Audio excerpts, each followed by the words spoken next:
Reels ने कितना प्रभाव डाला है? आखिर उनका जो अकादमिक जगत है, उनका जो सांस्कृतिक जगत है, पश्चिम का विशेषकर मैं बात करूँगा, वह इस बदलाव से किस स्तर तक प्रभावित हुआ है? उनके युवाओं पर इसका क्या असर हुआ है? या केवल हम भारत में इसलिए देख रहे हैं कि यह माध्यम विलंब से आया, या हम लोग बहुत भूखे प्यासे थे किसी नई तकनीक के, और एक समय देखा था कि टेलीफोन कनेक्शन लेने के लिए भी महीनों और सालों लगते थे और मंत्री तक की पैरवी होती थी, और अब सबके हाथ में आ गया है, तो हम अचानक से हमको आज़ादी जैसा सुकून मिल गया है। क्या वजह पाते हैं? दोनों जगहों से मैं तुलनात्मक तौर पे आपके अनुभव के आधार पे, अपने जो श्रोता हैं और जो टेलीविज़न पर भी हमें देख रहे हैं या हमारे चैनल के माध्यम से लाइव हमको सुन रहे हैं, मैं चाहता हूं कि उनको बताएं। देखिए,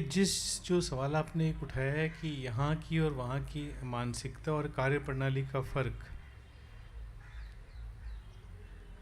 तो मेरा इसमें एक व्यक्तिगत अध्ययन है और ये मेरा मानना है कि जो हमारे देश में जिस तरह की शिक्षा प्रणाली, जो सामाजिक माहौल, जो पारिवारिक लालन पालन है, और जो पश्चिम देशों का, उसमें एक बहुत बड़ा बुनियादी फ़र्क है। वहाँ अगर लड़का लड़की 16 साल का है तो या तो आप खुद कमाओ खाओ या नमस्ते, और यहाँ हमारे यहाँ 16 साल तक तो 12 साल तक तो माँ बेटे को हाथ से खिलाती है कि भैया खा लो। दूसरी बात कि जो एकाग्रता किसी भी कार्य की है, जहाँ हमारे यहाँ पे अगर आप घर से निकले 4 आदमियों का माथा दुख रहा है, कोई बोलेगा लौंग का पानी पी लो, कोई बोलेगा साइडोन खा लो, कोई बोलेगा एक काम करो उल्टे लटक जाओ, कोई बोलेगा ये कर लो, हर आदमी डॉक्टर है। हमारे यहाँ चाय का कोई वक्त नहीं है, सुबह भी चाय, शाम को भी चाय, दोपहर को भी चाय, चाय हर आदमी पिलाता है, ठीक है ना। लेकिन पश्चिम में एक काम करने वाला आदमी एक ही काम करता है। जो आप रील्स की बात कर रहे हैं, अगर आप भी कोई सोशल मीडिया में है, रील्स का एक्सपर्ट है, तो वो सिर्फ वही काम करता है। वो ना डॉक्टरी करेगा, ना भाषण करेगा, ना साहित्य पढ़ेगा, ना और कुछ करेगा। और जो साहित्य का प्रोफेसर है या जो स्टडीज़ कर रहा है, जो लाइब्रेरी में है, वही काम करेगा। इसकी अपनी एक अच्छाई भी है, एक इसकी बुराई की है। जो हम बोल रहे हैं कि जो, और ये मेरी ये व्यक्तिगत सोच है कि जो हमें पिछले 10 सालों में जो हमने देखा कि जो इंडियंस लोगों ने या भारतीय कम्युनिटी के जो स्टूडेंट्स हैं, चाहे प्रोफेशनलिज्म है, उन्होंने वेस्ट में जाके, चाहे वो कंपनीज़ के सीईओज़ बने, चाहे उन्होंने एजुकेशन में अच्छा किया, इंजीनियरिंग में अच्छा किया, सॉफ्टवेयर अच्छा किया, बिकॉज जो मल्टी वर्किंग और मल्टी टास्किंग और मल्टी टैलेंटिंग की जो कैपेसिटी थी, वो वेस्ट की ख़त्म हो चुकी है। क्योंकि उन्होंने अपने आप को सिर्फ एक प्रोफेशनल करने में, सिर्फ एक ही चीज़ में ढका है, और इतना ज़्यादा क्लासिफिकेशन कर दिया है कि अगर कोई इंस्टाग्राम का काम कर रहा है और रील्स का काम कर रहा है, तो रील्स में भी आपको उसमें 20 तरह के लोग मिलेंगे कि मैं फूड की रील बनाता हूँ, मैं कपड़े की रील बनाता हूँ,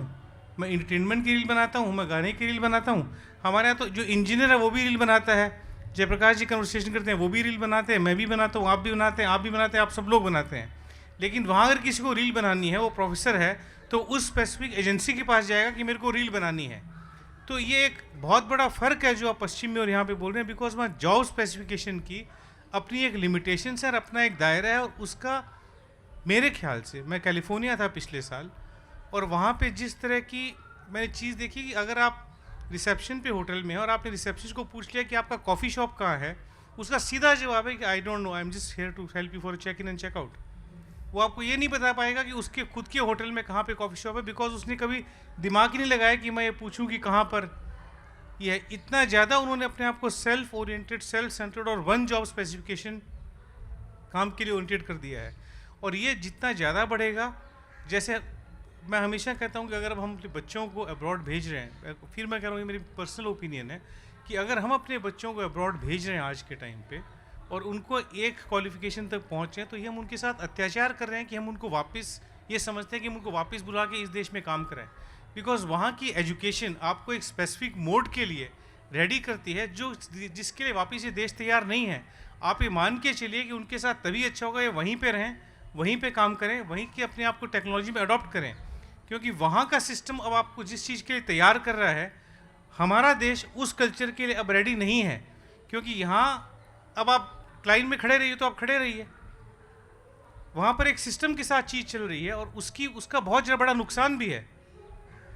तो जो जयप्रकाश जी बोल रहे हैं कि जो एक बेसिक जो बुनियादी फ़र्क है वो इतना ज़्यादा हो चुका है वहाँ के एजुकेशन सिस्टम में, वहाँ के सोशल सिस्टम में, वहाँ की जीवन प्रणाली में।